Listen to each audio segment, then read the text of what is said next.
Hey budget gardeners, Vita Loca here. Join me today as we plant some lungwort. So let's go.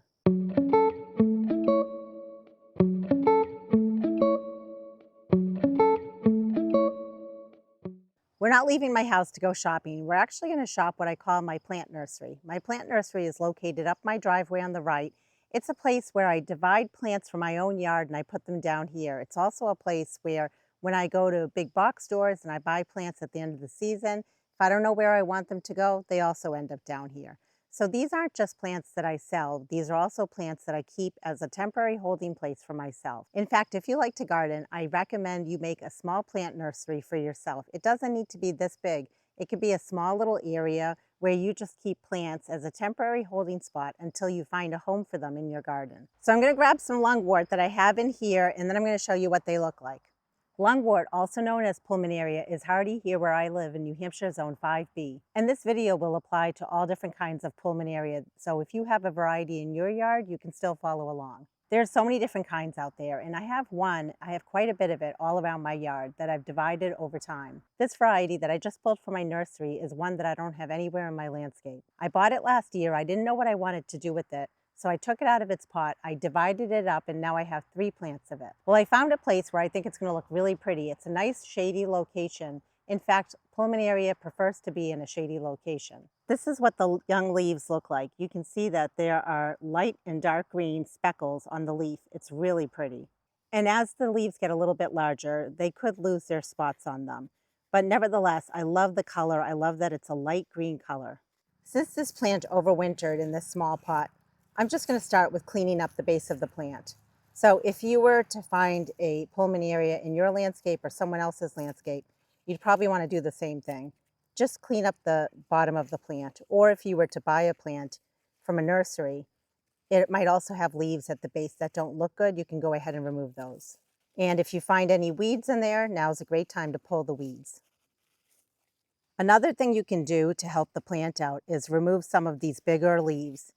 That might be something very hard for many of us to do, but trust me when I say it's better for the plant. It tells the plant to put its energy into the roots and in not supporting so many of these leaves that are here.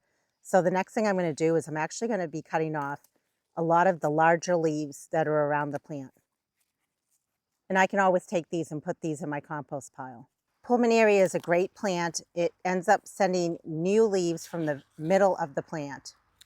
And I'm excited to have this in my landscape. I've been wanting this plant for a long time, and I just love the color of the leaves. After all, it can be hard to find plants that pop with color in the shade. This not only has some beautiful leaves on it, but it has a wonderful blossom during the early spring months.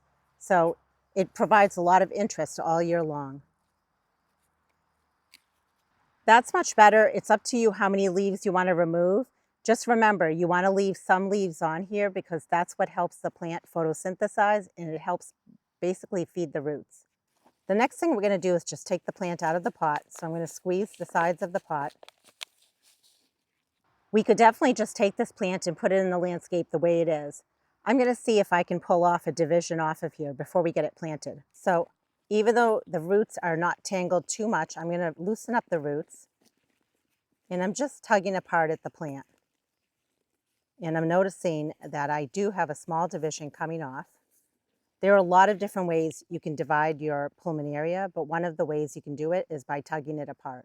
And it's really up to you how small you want to make your divisions. So this was the main plant that I potted up last year, and off of it we were able to pull 1, 2, 3 smaller plants off of this main plant. So we now have basically 4 plants here if we wanted to. We might as well tackle all 3 plants while we're at it. Any plant is much better off in the landscape than it is in a pot. They did fine one season in these small pots because they were small plants. But at this point, they're going to be much happier being in the ground. Let's say you had a very large pulmonaria in your landscape and you wanted to divide it and you didn't want to dig up the whole plant. You could definitely come in with like a large shovel and slice right down in the middle of the plant. That would work as well. You could also take something like a reciprocating saw, like a sawzall, and come through and you can make a division right down the center as well. We're just going to come in again and we're just going to loosen up the roots. And I'm pulling apart. And I want to pull out this nice large weed that is in here because we don't need this large weed. And we're going to see if we can pull off any divisions off of this plant.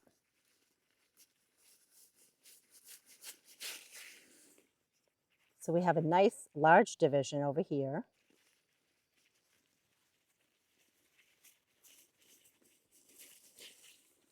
And another one here. So we just turned that one small plant into 3 smaller plants. Before we forget, let's go ahead and just cut off some of the larger leaves.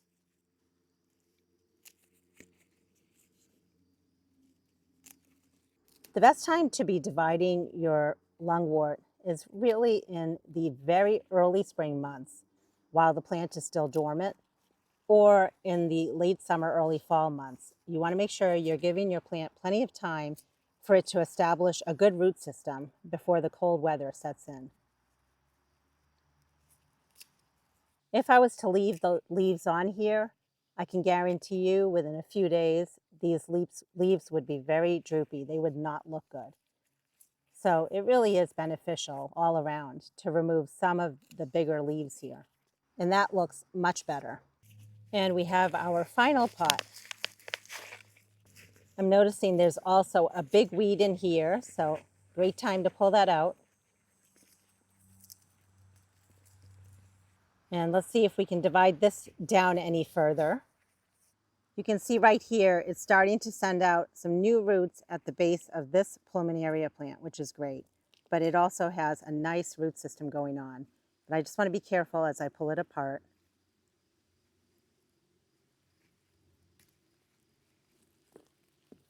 Just like that.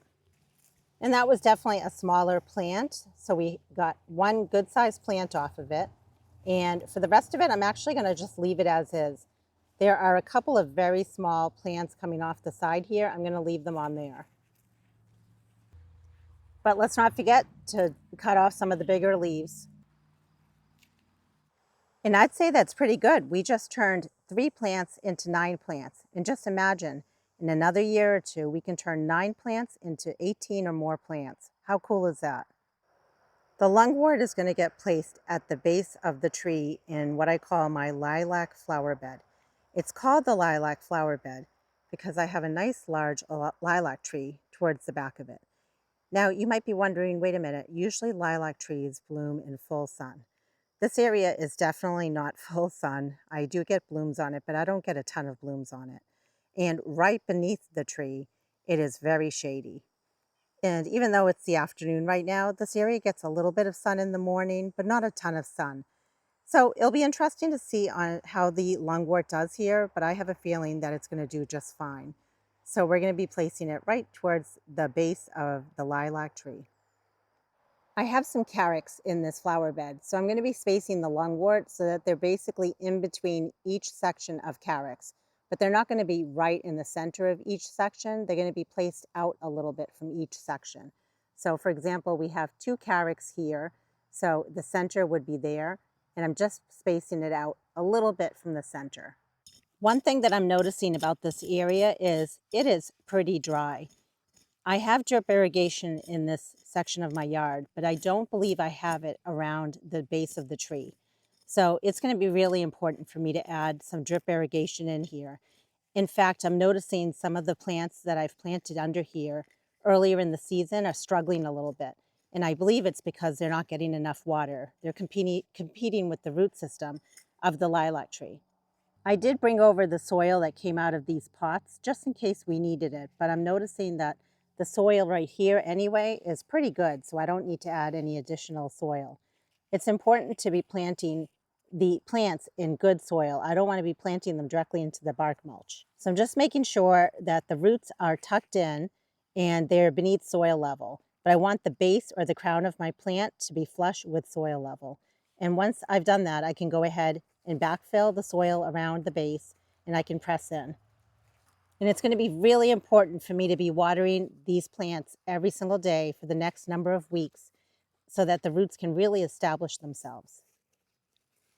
Our weather has cooled down lately, so it's a great time for me to be doing this. Where you live, it might still be pretty hot. You might have to wait until the weather cools down. And now I can give it a nice drink of water.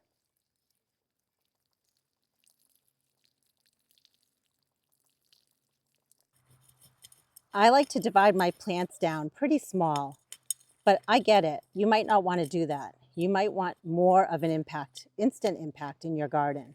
So for that reason, you may just take a large plant and just plunk it into the ground, and that's totally fine too. But what I'm hoping to show you in this video is eventually you can take your large plant and you can divide that plant to get more free plants. You don't then need to go out and buy more of that same kind of plant, because once you have a plant in your landscape, at that point, give it some time and then you can continue dividing off of it. And I think that's the beauty of gardening.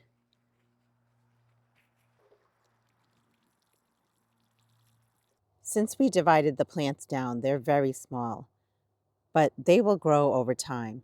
And you can see where they got planted. Again, they're between each section of the carex. And I was able to get one piece to go between each section of carex all around the tree. And I'm really looking forward to watching these plants grow over the next few years. They might be small, but they're mighty. This may appear to be a very simple planting project, but trust me when I say I am so glad that we got those in the ground. I didn't want them to stay another year in my plant nursery. The sooner that they're in the ground, the sooner they can get their roots established, and the sooner we can get more free plants out of them. And not only that, I think they're going to look really pretty in the spot that we chose to plant them. If you have pulmonaria in your yard and you've been afraid to divide it, I'm hoping that this video encouraged or motivated you in some way to get out there and divide that plant. And maybe you have other plants in your yard that this video is inspiring you to divide. I love dividing plants in my yard. Propagating plants is so much fun, be it from seed, cuttings, or division. I have lots of videos on my channel that show you my process for doing that, so be sure to check those videos out. And until the next video, make it a great day with gardening.